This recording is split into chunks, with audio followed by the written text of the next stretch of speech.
two sides need to be talking about how to de-escalate. There are certain things that only China is able to do at this time. The tension is at an uncomfortably high level. That dynamic is weighing on the U.S. economy.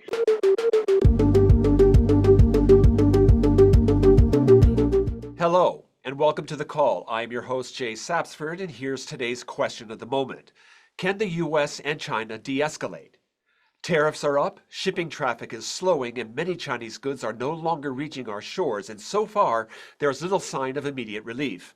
On Monday, the U.S. Chamber released a commissioned report on China's success in subsidizing industry for strategic goals. And that success for China has fueled exports and friction with China's trading partners. Today's guest says it is all part of Beijing's long-standing strategy to achieve greater self-reliance. So what does that mean for chances of a breakthrough on the trade front? Joining us now is Jeremie Waterman, president of the Chamber's China Center and host of next week's 15th Annual China Conference. Jeremie, welcome to The Call. Great to be with you, Jay. Let me start by asking, what is the latest on the trade front? Is there any sign of progress towards the deal between Washington and Beijing? So, Jay, I think, first of all, the situation has escalated substantially, as everyone knows, but much faster, I think, than everyone thought was likely. I think the second point I'd make is that unlike the first Trump administration, when we had a China that was largely unprepared for an escalatory approach from the Trump administration, on this go-around, the Chinese had much more of a plan and were prepared to escalate in kind.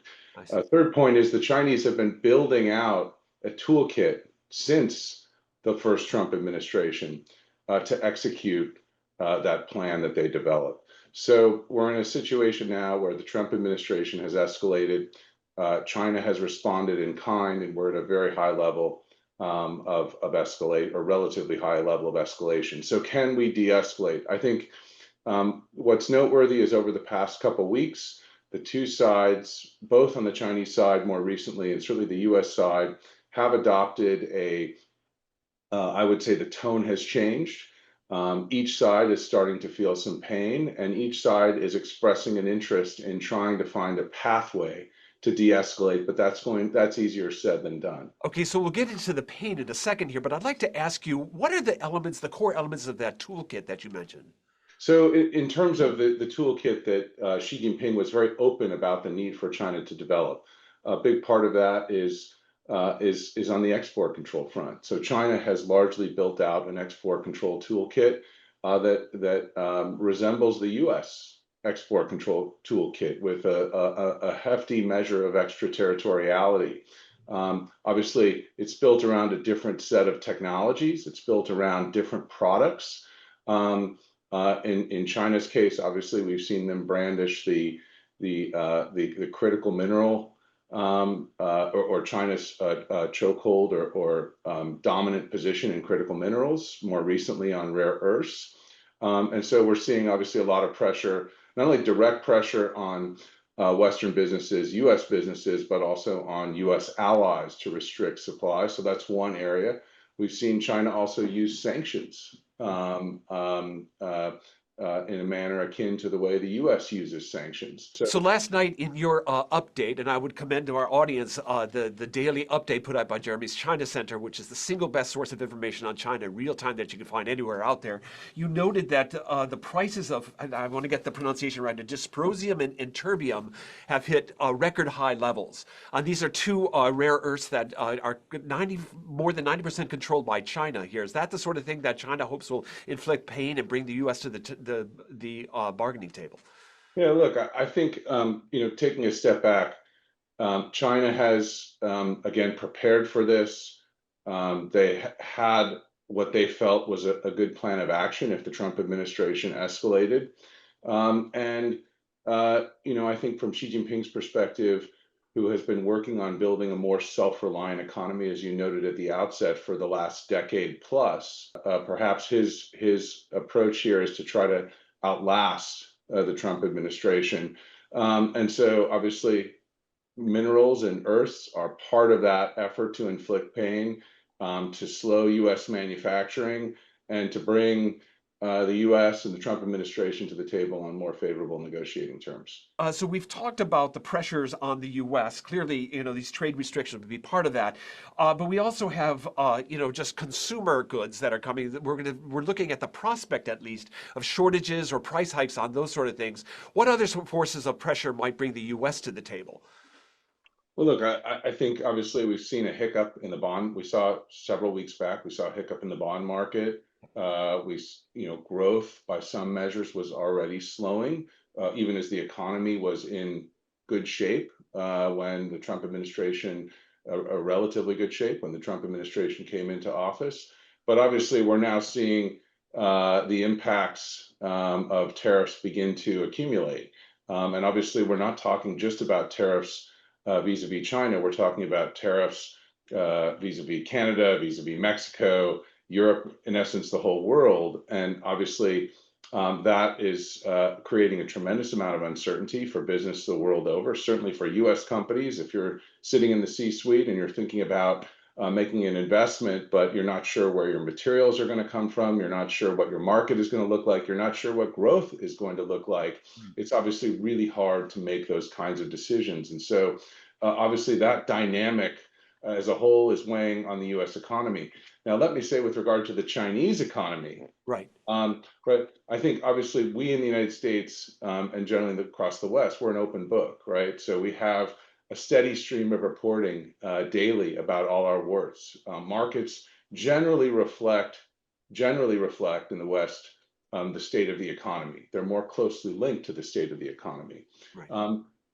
In China, however, obviously we have much less reporting. There are far, as you know, Jay, as a former journalist, there are many fewer Western journalists in China, far fewer than there were years ago. There are intense restrictions on the ability of journalists and consultants and so forth to cover the Chinese economy.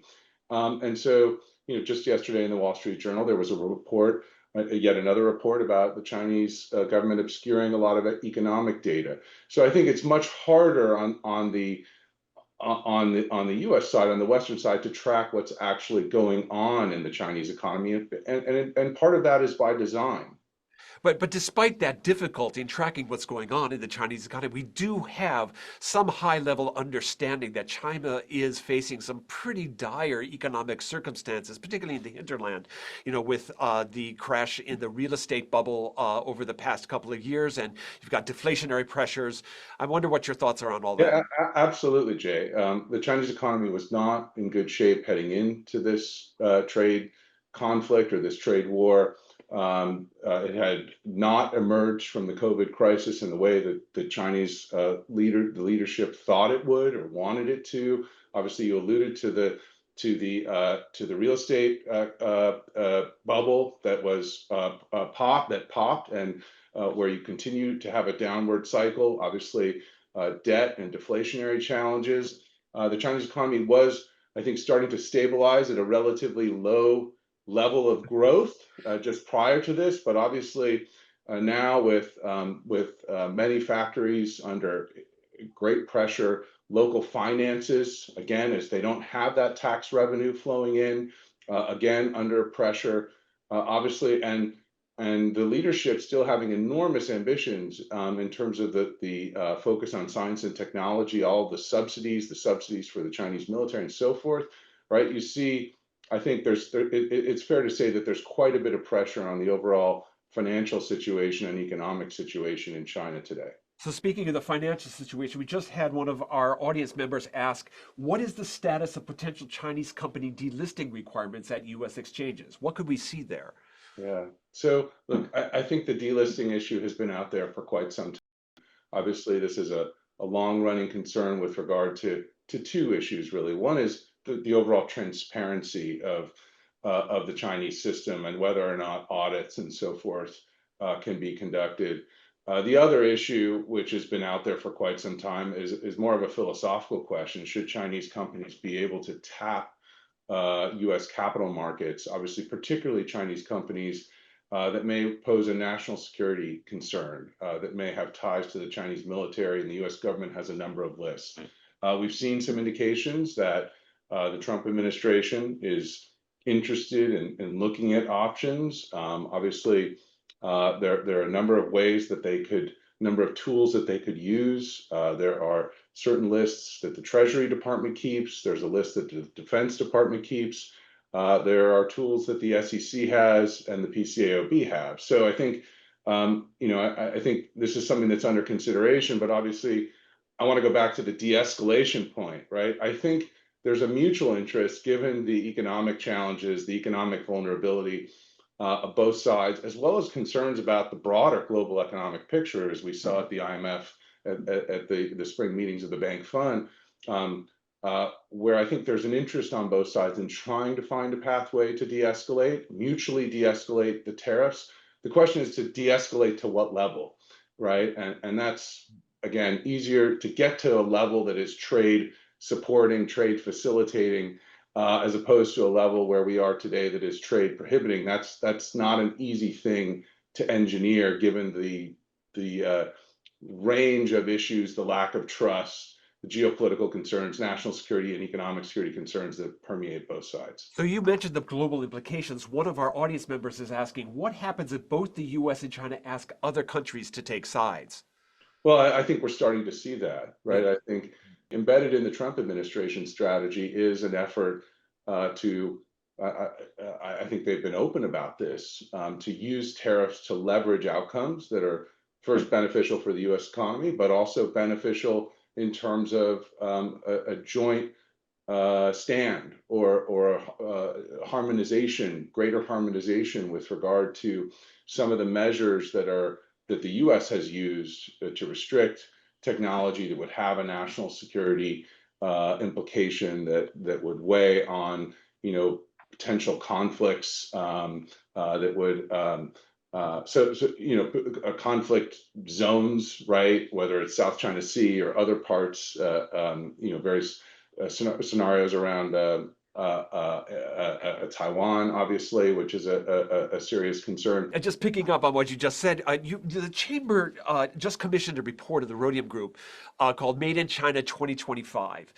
Some of the takeaways on there was that this is a program that's been in place for about the past 10 years. It has had difficult, it's changed its name on a number of occasions, but the goals of the project, which was to invest in strategic industries, direct subsidies towards those industries in order to increase self-reliance, all of that remained in place over the past 10 years. How successful has that been, according to this report that you've just Yeah, released? look, according to the report, I think it's been quite successful. It's come at a cost. It's come at significant cost for China in terms of wasted resources, because they've thrown a tremendous amount of resources at the initiative and at many of these sectors in terms of the funds that they've used, the tax breaks, the direct subsidies, and so forth. It's also come with a lot of externalities that have created quite a bit of friction across the global economic landscape. Some of this is when you look at overcapacity in the electric vehicle space or in the solar panel space, or some of these areas where China has micro-targeted some future areas where we could see overcapacity, like legacy semiconductors, even memory in the advanced space, right? So I think overall, the policy has been successful, but it's also generating quite a bit of friction, and it's generated costs for China. And China may be looking, as the report highlights, at lower growth going forward because of some of these wasted resources. Let me add one final point: is that the program has not been a success across the board. And so while China has had success in certain categories of information communication technology products and electric vehicles and other renewable areas, obviously shipbuilding, robotics, they've had some success. Certainly bioeconomy is another area. They've had less success in areas like advanced semiconductors, aviation, right? Commercial aerospace is an area where they're still quite dependent. And it's also, the program has bred new dependencies, right? And so we saw China institute some tariff exemptions recently, kind of very quietly, because there are things that they need to continue to import for their own economy, just as the U.S. needs to continue to import things from China for our economy, for our So what manufacturing. specifically were targeting these exemptions? Well, I think you saw things from everything from drugs and pharmaceuticals to medical technology imports to certain certain chemicals, advanced semiconductors were exempt in instances, even as the Chinese had changed the rules of origin around importing semiconductors from the United States. So they kind of went back on that a little bit.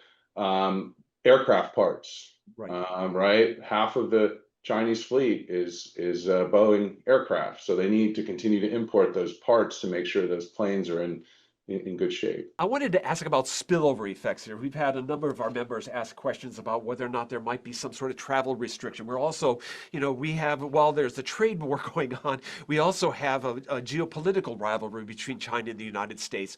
I wonder whether the trade war can affect some of these other areas. Well, first of all, in terms of a travel restriction, I would say let's hope not. I think the general view is the U.S. and China need to be engaged right now. Um, I think that the tension is at an uncomfortably high level. The two sides need to be talking about how to de-escalate, restricting travel, tourism. U.S. tourism has obviously dropped off quite a bit overall, right? So having that people-to-people engagement, is important. Obviously, you can never rule that out. I was meeting with a Chinese group yesterday, and they had no issues going through customs. I asked them; it was quite a smooth process for them entering the United States. I think the process for U.S. executives, travelers to China, continues to be smooth. I don't think it's in either side's interest, honestly, to go that route. But obviously, there are certain certain classes of individuals. Obviously, if you're a former national security official on either side, you're probably going to get more attention as you're entering the country, right? A former government employee, right? Than those who are going to do business and so forth. So. I'm going to squeeze in one more question before we wrap up here, but are there opportunities to advance services outcomes in negotiations, such as we did in phase one, or is it really going to be the focus on goods and on the goods trade? Well, look, I think there are lots of opportunities in principle to advance outcomes. Obviously, there were a number of outcomes in the phase one agreement tied to services, particularly financial services, payment services. Um, Obviously, it's a strength for the United States.